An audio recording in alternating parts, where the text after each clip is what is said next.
So I want you to give me topics na hindi pinag-uusapan during or after malaman yung cheating. And while doing that, let's watch.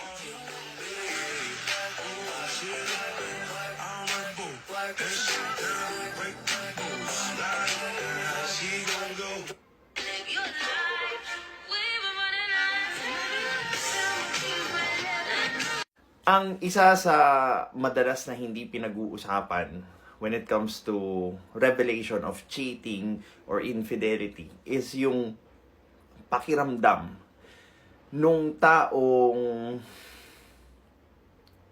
involved dun sa infidelity. And lastly, kung sino yung pipiliin between the new and the old.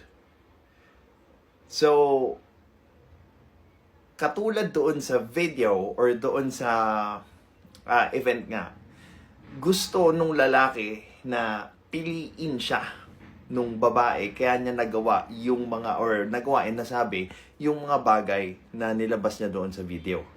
Now, pangalawang bagay na hindi pinag-uusapan after malaman or mabuking yung cheating.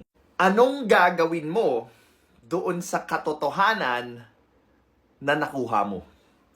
A lot of us always ask for what is the truth or what is real. Now, binigay sa'yo yung katotohanan buong buo. Yes, hindi maganda. Pangit. It's a monster. But still, truth. Most of us, dahil hindi natin kayang lunukin yung truth na yon, we try to punish it. We try to mold it in accordance doon sa gusto natin. Instead of accepting yung truth na yon as a component ng iba't ibang truth pa na malalaman mo, then doon mo lang makikilala yung totoong sila. And not everyone deserve those truth because of what they are doing pag nakuha na nila yung katotohanan. And mga ka-extremist natin, this is the psychology of lying. We lie because we are afraid that the person that we are lying to won't understand yung reason kung bakit natin ginusto or ginawa yung isang bagay. Yes, it's wrong.